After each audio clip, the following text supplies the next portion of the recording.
Vamos entonces a leer como introducción el Salmo 42, versículo 5.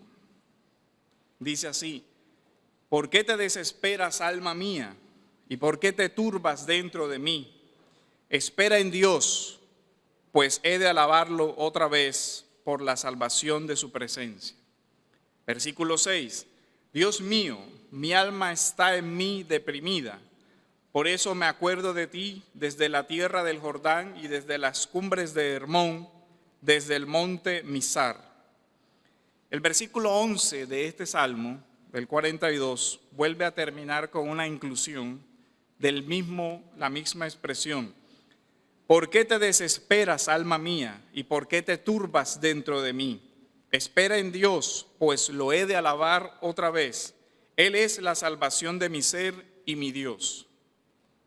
El versículo 5 del Salmo 43 vuelve a repetir la misma expresión. ¿Por qué te desesperas, alma mía? ¿Y por qué te turbas dentro de mí? Espera en Dios, pues lo he de alabar otra vez. Él es la salvación de mi ser y mi Dios. El Salmo 30, versículo 5, dice: porque un momento será su ira, pero su favor dura toda la vida. Por la noche durará el lloro y a la mañana vendrá la alegría. Vivimos, de acuerdo a lo que estamos viendo, un momento de crisis, donde la mayoría de personas viven vidas sin sentido, sin propósito. Todo esto tiene causas generales y es una sociedad que viene desde el movimiento de la posmodernidad construyendo sus valores y sus decisiones éticas basado en el emotivismo y en el relativismo. Creyó que las emociones humanas podían soportar el peso de las decisiones que hay que vivir en un mundo caído y desastroso como el que asumimos. Pero la sociedad se ha dado cuenta que las emociones que ellos subieron y pusieron en la cúspide para que los sostuvieran, se quebraron, se partieron, que no sirven para sostener una vida. Y este es el precio que está pagando una sociedad por dejar la roca del evangelio por su subjetivismo. Porque si no hay una roca en la cual la persona pueda sostener su vida, lo que queda es un castillo de arena que ante la primera tempestad, como la parábola del evangelio, cuando llegan los ríos y las lluvias, como no tiene un cimiento estable, se cae. Y el peso de las emociones humanas, haberle puesto todo ese peso a una vida emotiva, no ha resultado para bien de la humanidad. Nosotros hemos visto cómo en los últimos años el emotivismo se levantó como el juez de todo, incluso de la responsabilidad humana. Quizá todos hemos escuchado la guía pseudoespiritual, que también se usa a veces en la iglesia: si te hace sentir bien, hazlo. Entonces el sentimiento se convirtió en el juez de la verdad, pero ignorar la verdad tiene consecuencias. Alguien decía: nosotros podemos evadir la realidad, pero no podemos evadir las consecuencias de esa evasión de la realidad. Algún día pasa factura. Ahora, el interrogante es: ¿qué pasa? Porque estas estadísticas de suicidio sorprendentemente son mucho mayores en países desarrollados. En países ricos y prósperos, el suicidio está en aumento desde la población infantil hasta la población de edad media. Porque alguien podría pensar, todo esto tiene que ver con situaciones económicas desastrosas. No, los países desarrollados con altos índices de vida tienen más altos índices de suicidio que incluso países pobres. ¿Qué pasa entonces? Lo que el evangelio había dicho: no solo de pan vive el hombre, sino de la palabra de Dios. Personas que tienen todas las comodidades y una vida resuelta a nivel material, no tienen un propósito y no tienen un sentido, y al final eso también cobra factura. Al final eso también lleva a que en algún momento esa persona comience a preguntarse, ¿por qué estoy aquí y hacia dónde voy? Y cuando encuentra la terrible realidad que no tiene ningún propósito trascendente en la vida, porque solo una vida eterna puede llenar el alma del hombre. Ya lo decía Agustín. Ahora, ¿qué sucede aquí? Es un tema complejo, tiene múltiples desarrollos. El versículo 5 dice, ¿por qué te desesperas, alma mía, y por qué te turbas dentro de mí? El salmista se hace una pregunta, está hablando consigo mismo, se está interrogando a él mismo. ¿Por qué estás abatida, alma mía? Es un diálogo interior, es una cuestión fundamental dentro de su propio ser. Se pregunta a su interior, ¿por qué me encuentro en esta condición? Normalmente este salmo es leído en una clave de romanticismo. Comienza: como el ciervo anhela las corrientes de agua, así suspira por ti, oh Dios, el alma mía. Y normalmente la imagen que la gente se representa es algo así como un ciervo al lado de un lago tomando agua, ¿cierto? No, la imagen es la de un ciervo en el desierto muriéndose de sed. Un alma desesperada, un alma que le duele hasta el cuerpo porque no tiene cómo saciar su sed. ¿Alguna vez ha tenido sed? Deshidratación. Sabrá que los síntomas de una deshidratación son terribles. Le duele el cuerpo, tiene dolores de cabeza, mareos, náuseas. No es algo romántico, no es algo lindo.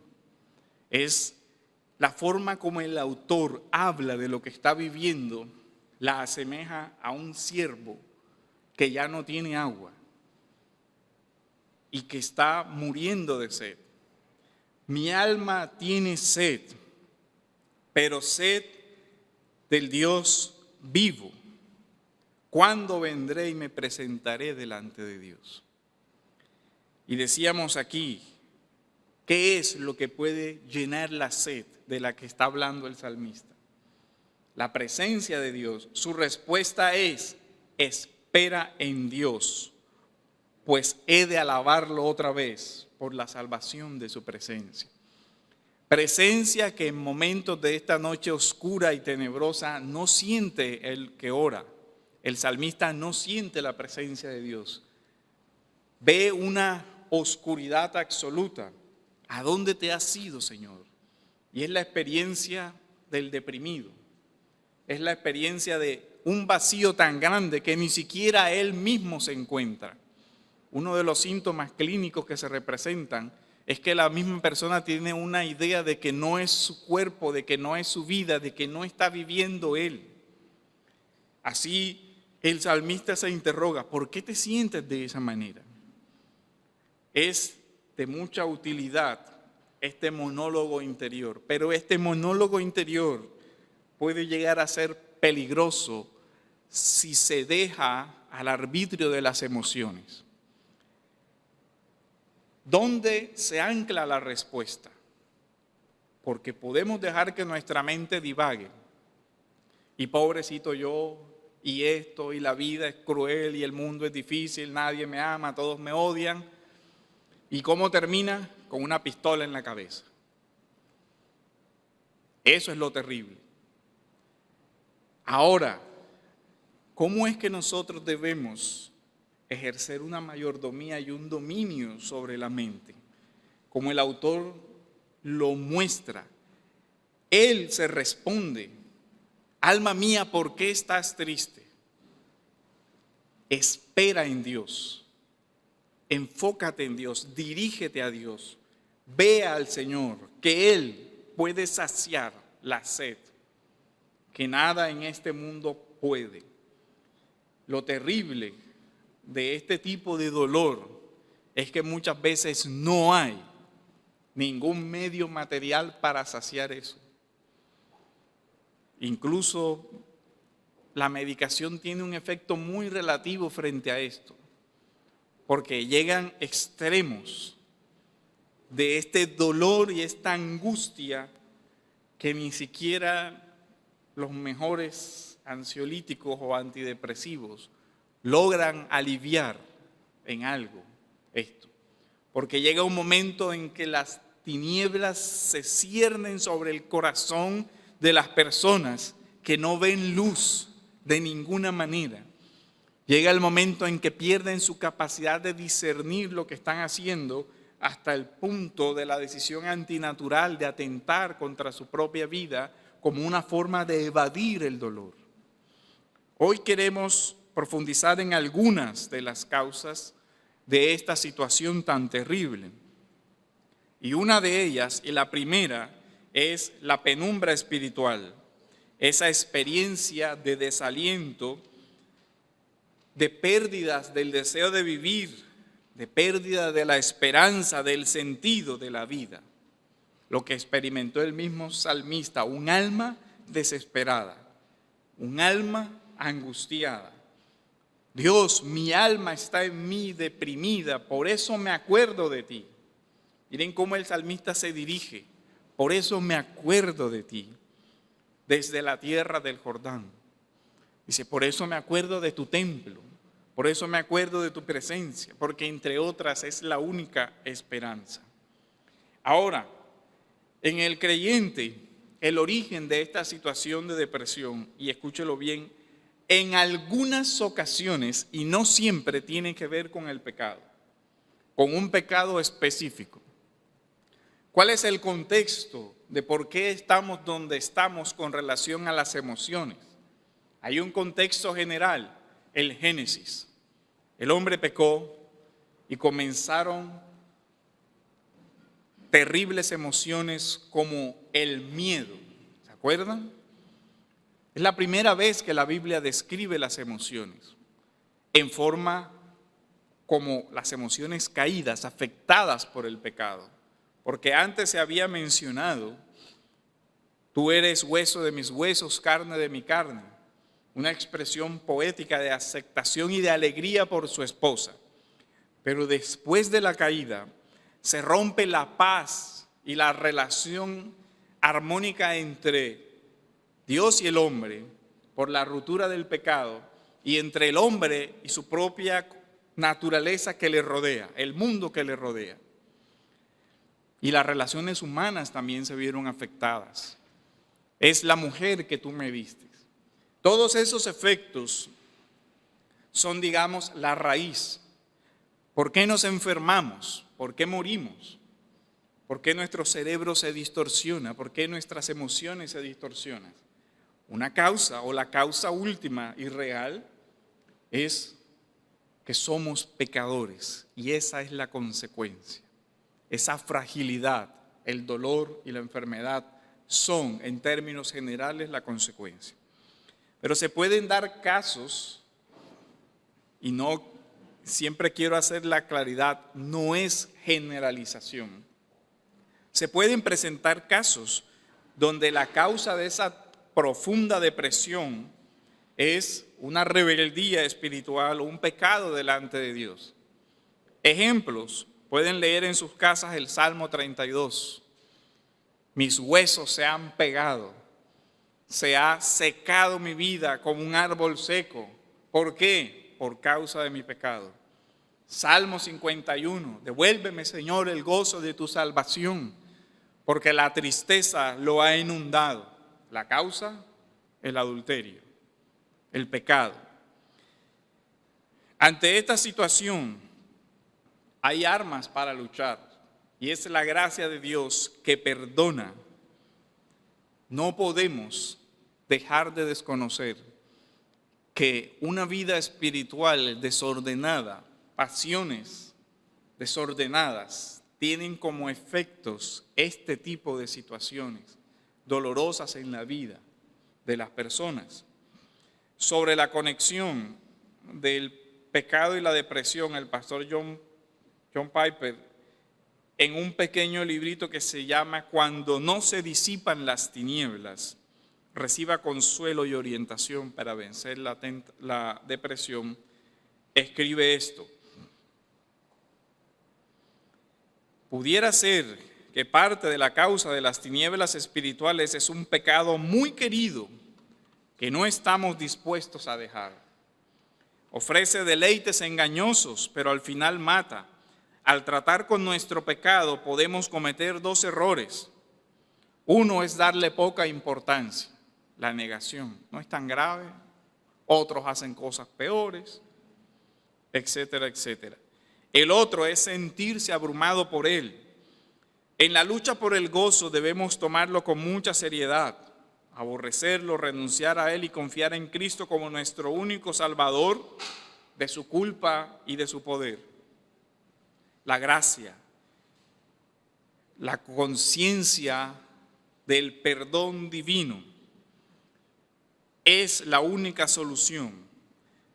Si la causa es el pecado, el único remedio es el arrepentimiento sincero que implica apartarse de ese pecado y volver a la comunión con Dios.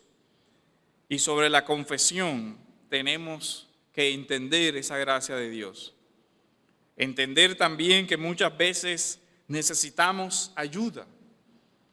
Orad los unos por los otros. Y también Santiago 5:16 dice: confesaos vuestras faltas los unos a los otros. Si lee con detenimiento, el texto dice: para que seáis sanados. No es la absolución católico-romana. No dice para que seáis perdonados. Dice para que seáis sanados. Es decir, que la Escritura provee medios de gracia para enfrentar esta situación. Y uno de ellos es: habla con tu hermano, busca ayuda, expresa la necesidad que tienes para que, recibiendo el consejo, el aliento, el consuelo de otros, seáis sanados. Pero curiosamente, una de las cosas que el pecado irracionalmente hace es orientarnos a tomar decisiones autodestructivas. ¿Qué es lo primero que hacemos cuando nos sentimos abatidos, cuando nos sentimos tristes? ¿Buscamos ayuda? No es lo primero que hacemos. Es lo último que hacemos cuando ya no podemos hacer otra cosa. Y cuando ya el problema ha avanzado, y cuando ya nos hemos hecho daño, y cuando ya el tema quizás está muy arraigado en el corazón de la persona. Pero los medios de gracia nos llaman a eso.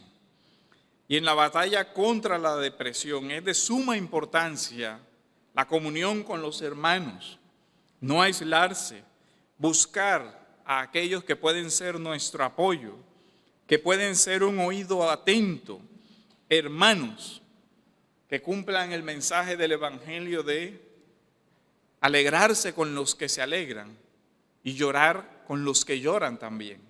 Porque eso también hace parte de la fraternidad del Evangelio.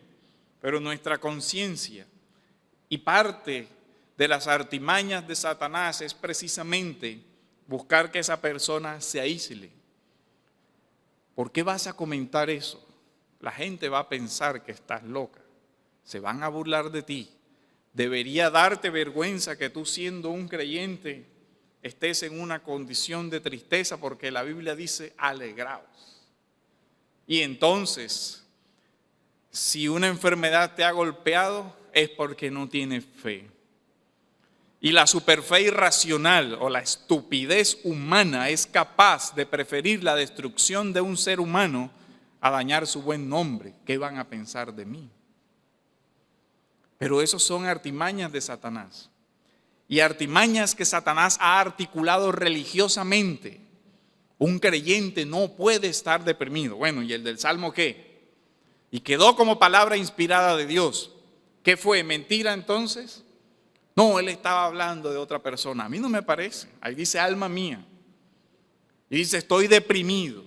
Y si ve más adelante dice mis huesos se secan. Lloro de día y de noche. Mis lágrimas son mi pan. Desde que me levanto lloro y me acuesto y estoy durmiendo. Estoy cansado, estoy desesperado. El Salmo 3 dice que no duermo. Todo eso parece una descripción muy real, de una experiencia también real. El tema es dónde vas a buscar el consuelo. Porque el salmista dirige, alma mía, espera en Dios. Él es tu esperanza. Se habla a sí mismo.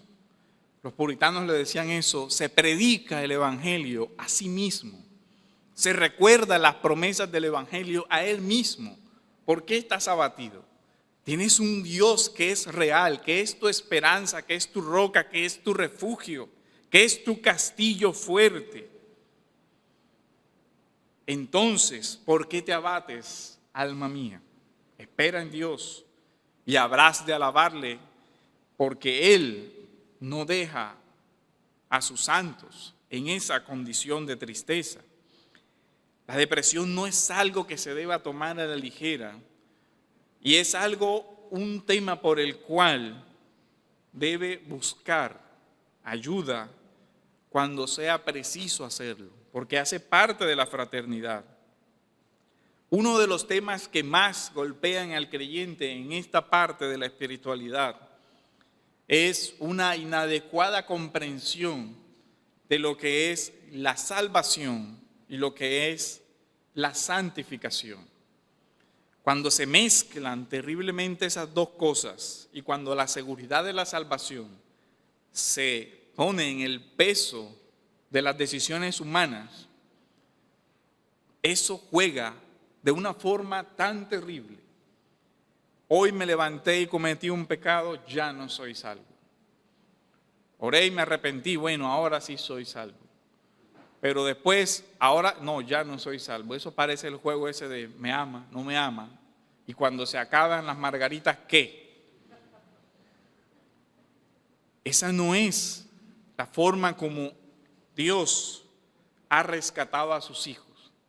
Pero sí es una artimaña clásica de Satanás. Y tú hiciste eso. Ya ves, prueba irrefutable de que tú no eres creyente. Ya ves, no tienes fe. Y entonces comienza la batalla de la mente. Comienza la batalla de la mente y la batalla de la mente se traduce en emociones después. Yo soy un hipócrita, yo soy un falso, yo soy esto. Y después, ¿qué comienza? La autoflagelación. Reprochamos porque dentro de las tradiciones de Semana Santa, ¿se acuerdan que hay flagelantes todavía que se cogen y se golpean? ¡Qué horrible! Se dan contra el cuerpo, sí, pero también qué horrible cuando usted mismo con su propia mente comienza a latigarse. Tú eres un bueno para nada, tú no sirves, tú eres una basura, tú eres esto, tú eres lo otro, inútil, imbécil, estúpido. Eso es atentar contra la propia dignidad que Dios le concedió, porque es una forma de maltrato contra su propio ser. Y además de eso, destruye. Esa es una forma flagelante, una artimaña de Satanás para destruir la vida de esa persona. Y pecaste. ¿Y vas a tener el descaro de ir a orar para que Dios te perdone? Si esta es la segunda, tercera, cuarta, quinta que lo has hecho. Ya ni siquiera deberías orar. Hablar con un hermano de eso, no, tampoco deberías hacerlo. Pedir ayuda, no, porque tú solo tienes que hacer todo. ¿No te da vergüenza? Debería darte pena, debería darte miedo, todo eso. La artimaña clásica de Satanás, ¿qué hace el león rugiente? Va buscando a quien devorar. ¿Y qué va haciendo? Va separando de la manada. Va buscando al que está cansado, al que está enfermo. Una de las razones por la que Dios no perdonó, si no estoy bien, eran a los madianitas. Es porque cuando atacó a Israel, cuando iba pasando por su tierra, lo atacó en las personas que iban al final. Las formaciones militares en esa época, los más fuertes iban adelante. Los niños, las mujeres, los adultos mayores y los enfermos se colocaban en la parte posterior como una forma de protegerlos. Y así, semejante a esa estrategia de Satanás es igual. Va buscando al más vulnerable de entre todos, el eslabón donde se pueda romper la cadena para destruir. ¿Por qué? Porque eso no solamente afecta a la persona que está deprimida, afecta a su familia y va extendiendo sus lazos hasta que esa noche oscura se va engrandeciendo. Por eso es importante buscar ayuda.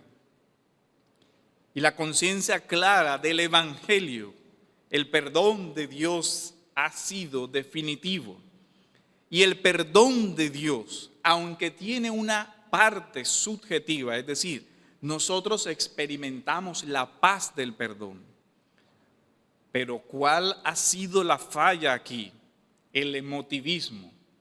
Hoy no me siento perdonado. Luego entonces no soy perdonado. Pero el Evangelio no enseña a mirar hacia adentro para el perdón. Enseña a mirar a la cruz. Él murió por ti. Ahí está tu perdón. No dentro de ti, sino en el madero. En el Cristo que murió y resucitó y está sentado a la diestra del Padre. Y cuando Satanás se presenta con esas artimañas, podemos contestar, sí, soy pecador, pero Él es justo. Él ha muerto por mí. Él es mi justicia. Así lo anuncian los profetas. Y así se combate una culpa fuera de lugar. Por supuesto, cuando hemos pecado, acudimos ante el trono de Dios para clamar misericordia, porque eso lo promete el Evangelio. Si hemos pecado, abogado tenemos, uno fuera de nosotros, no nuestra propia conciencia ni nuestra propia mente, y mucho menos nuestras propias emociones. Abogado tenemos y uno que está afuera, que es eterno, inmutable, no efímero y pasajero como nuestras emociones que fluctúan. Nuestra salvación no depende de lo que yo hoy me sienta. Mi salvación es asegurada por una obra externa y eterna, la obra de Jesucristo. Y su resurrección es la evidencia, de nuevo externa, de que su sacrificio por ti, si eres creyente, ha sido aceptado. Esa es la paz del alma. La paz que sobrepasa todo entendimiento. Pero también tiene causas físicas o fisiológicas la depresión. Muchas veces es el descuido de la mayordomía sobre nuestro cuerpo la que causa todo esto. No dormir bien, trabajar en exceso, no comer bien, no hacer ejercicio, no ser responsables con nuestro propio cuerpo, también hace parte de lo que ocasionan este tipo de situaciones. ¿Cuál es la cura? Volver a un dominio propio, sensato, y hacernos cargo de esa dimensión corporal. ¿Cuál ha sido el problema? Todos estos movimientos de superfe anulan la realidad del cuerpo. Más adelante vamos a ver, Elías se deprime. ¿Cuál fue la medicina del Señor? Duerme, toma agua y come. No hubo la superexperiencia espiritual, nada de eso. Duerme. Y lo lleva a un arroyo y lo pone a tomar agua. Lleva unos cuervos y le llevan comida. Y Elías, Señor, ¿dónde estás? Y el Señor, duerme. Después hablamos. Cuando tu cuerpo esté otra vez en condiciones. El pastor Martin Lloyd-Jones, que además era médico antes de haber sido pastor, dice en su libro Depresión Espiritual, hay muchos, encuentro yo, que vienen a mí para hablar de estos asuntos, de la depresión, en cuyos casos me parece muy claro que la causa del problema es principalmente física. En este grupo, hablando de manera general, usted puede ubicar el cansancio, el agotamiento, las enfermedades, cualquier tipo de enfermedad. Usted no puede aislar lo espiritual de lo físico, porque su cuerpo tiene una mente, tiene un espíritu. Los más grandes y mejores cristianos, cuando son débiles físicamente, son propensos a un ataque de depresión espiritual, más que en cualquier otro momento, y existen grandes ilustraciones de esto en la Escritura. Una de ellas, Salmo 73, 26. Mi carne y mi corazón desfallecen. Mi carne y mi corazón desfallecen. Y era creyente, lo aclaro por si alguien todavía lo duda. Porque todavía vemos personas diciendo, es que el creyente no se puede entristecer. Y otros todavía al extremo, es que el creyente no debería ni siquiera llorar por las pérdidas. Y uno dice, bueno, por ahí hay un versículo que dice que hasta Jesús lloró por la pérdida de Lázaro y sabía que lo iba a resucitar. Las emociones humanas no son un pecado. Podemos sentir adecuadamente. Ahora, las emociones humanas sí han sido afectadas por el pecado. De tal manera que también nuestras emociones hacen parte de aquello que debemos santificar, de aquello que debemos dirigir. Pero la idea común es que las emociones deben dirigirnos a nosotros. Y a las personas se les ha enseñado, si te hace sentir bien, hazlo. Algo así como, deja que tus emociones te guíen. Sí, eso es un camino peligroso. ¿Qué pasa el día que tu mente te diga, atenta contra tu vida, no tienes esperanza? ¿Vas a dejar también que las emociones te guíen? Lo que nos muestra eso es que necesitamos un criterio objetivo. Y ese criterio objetivo es Dios y su palabra, que debe guiar nuestras emociones.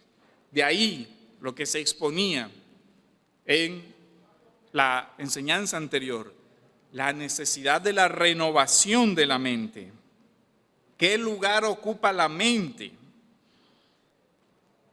David dice, los mandamientos de Jehová son rectos, alegran el corazón.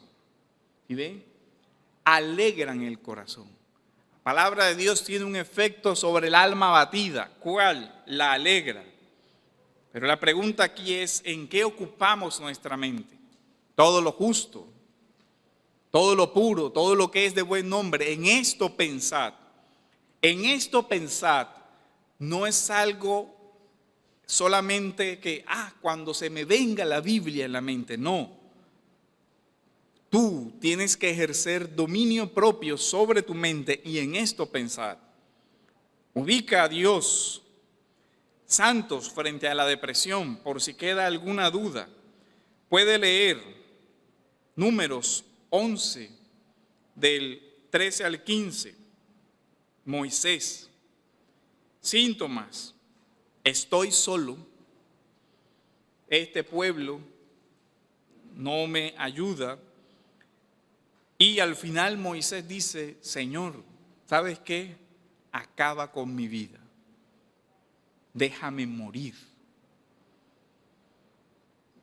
El efecto, soledad, cansancio, dice que juzgaba al pueblo desde la mañana hasta la tarde.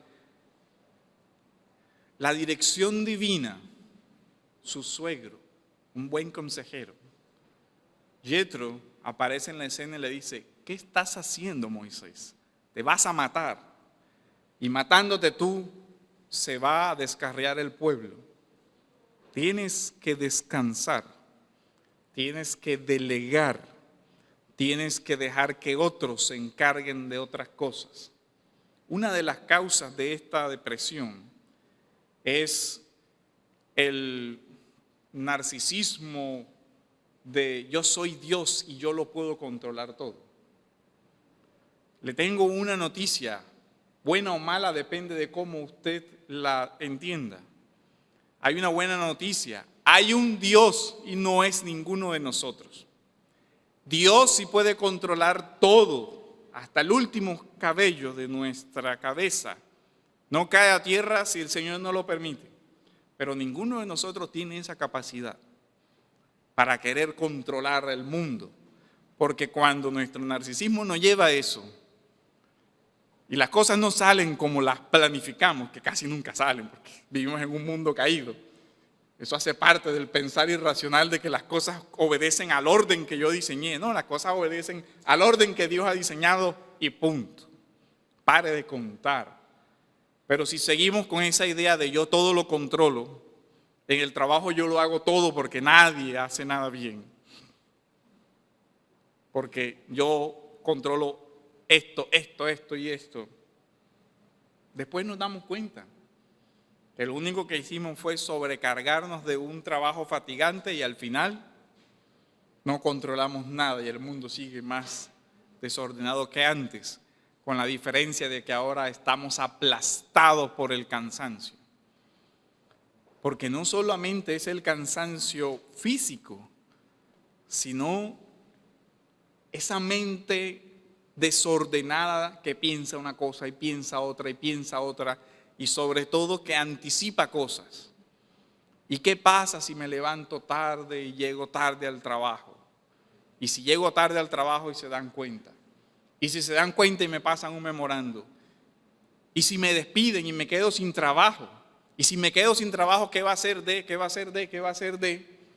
Y adivinen qué, se la pasó toda la noche pensando en eso. ¿Y qué cree que pasa? Se levanta tarde y efectivamente llega tarde al trabajo. O posiblemente simplemente no pasó ninguno de los escenarios, pero su mente se desgastó, se cansó por algo que no ha ocurrido. Bástale a cada día su propio afán, dice el Evangelio. ¿Y por qué podemos estar tranquilos en eso? Por la providencia de un Dios que sí tiene todas las cosas en sus manos.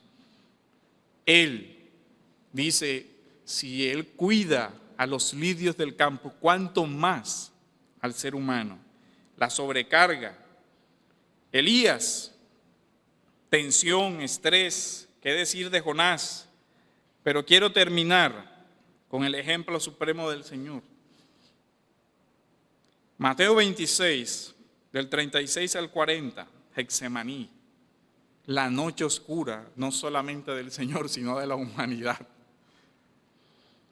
Entonces llegó Jesús con ellos a un lugar que se llama Getsemaní y dijo a sus discípulos, sentaos aquí entre tanto que yo voy y oro.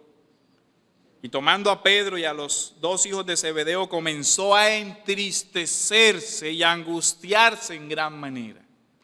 Sí, también nuestro Señor sufrió lo que es la tristeza, la angustia.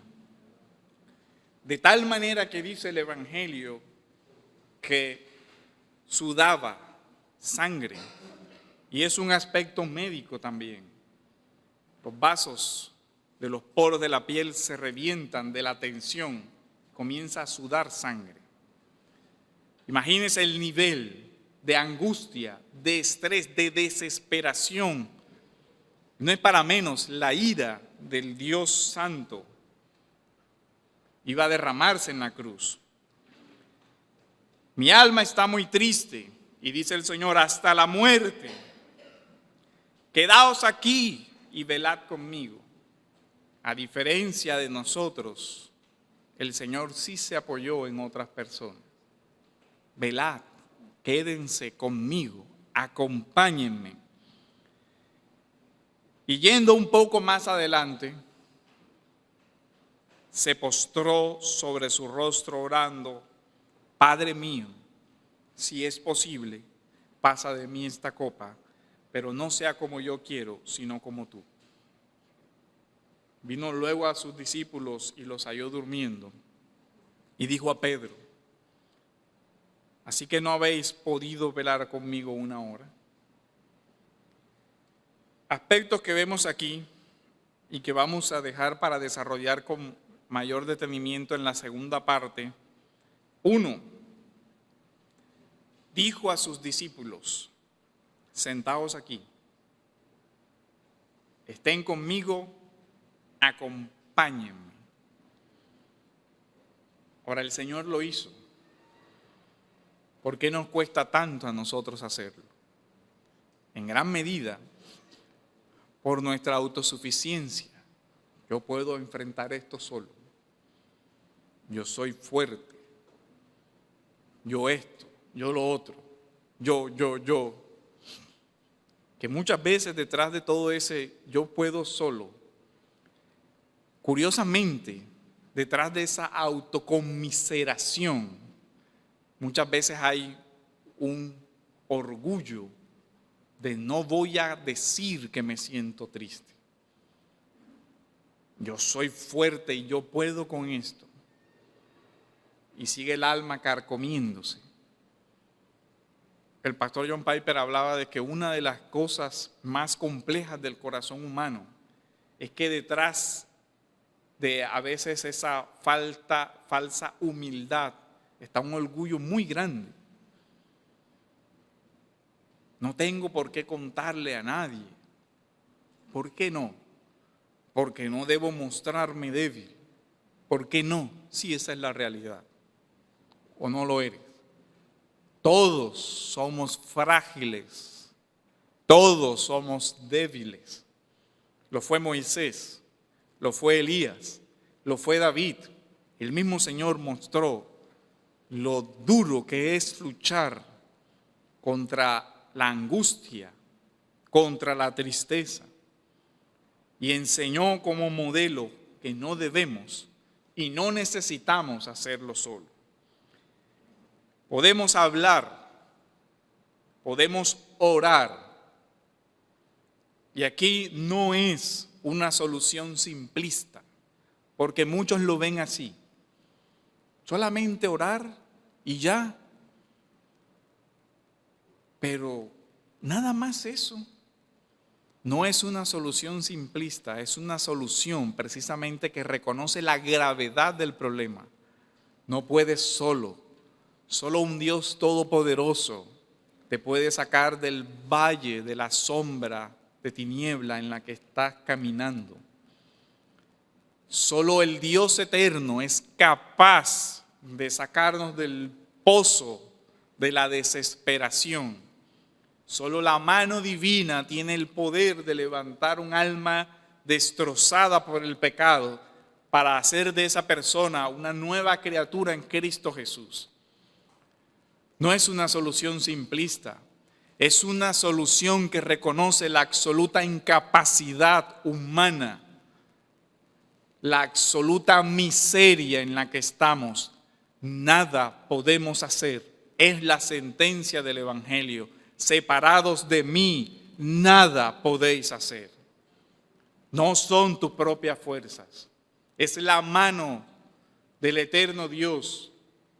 Y gracias a Él, porque le ha placido extender su mano en la mano de su propio Hijo para venir a salvarnos.